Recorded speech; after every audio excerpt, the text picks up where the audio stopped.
Alright guys, we're going to talk about food plots for a minute, right after this.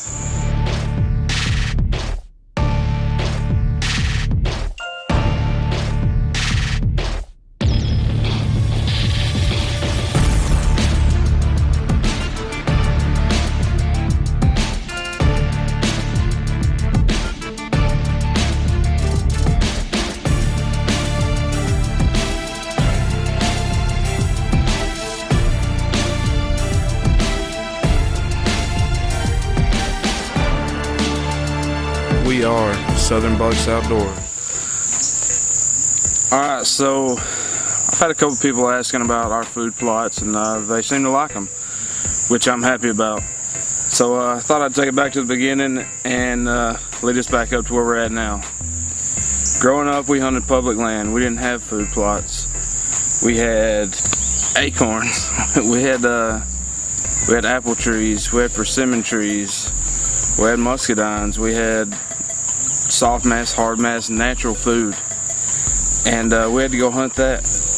The part that made that hard was we couldn't find food close to bedding all the time. So first we find the bedding. That's where your deer are going to congregate the most. It's what's going to hold your deer in one spot for you.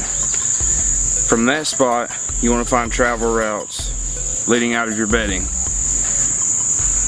Obviously you want to find the heaviest travel routes that you have coming out of that bedding. Our tactic has been to find the heaviest travel route with a food plot option. Sometimes it takes a while to find. It's not always the best place for a food plot, but this is our tactic, and so far it's worked out well. Alright, so the closer I can be to bedding, the happier I am, because that leads to more deer activity at different times of day. The closer you are to their bedding, the thicker it is, closer to your food plot, the more activity you're going to see. I don't always worry about trying to find bucks in the summer, bucks early fall. As long as we have deer, does, then I know that's going to bring our buck activity up, because we all know what November is. It's rut.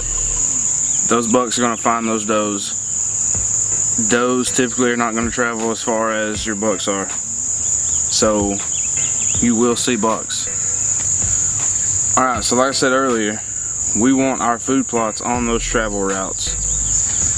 A lot of people will try to make their food plots and hope the deer come to them. Yes, they're going to visit those food sources, not nearly as often as if they were already traveling that area. So put your food plots on current and active travel routes.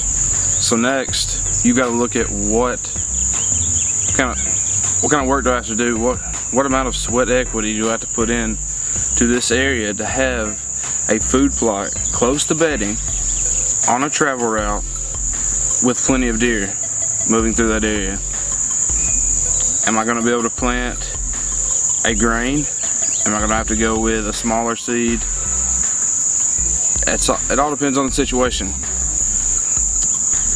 Food plots like our big plot, we get plenty of sunlight in there, so we can come in there with grains.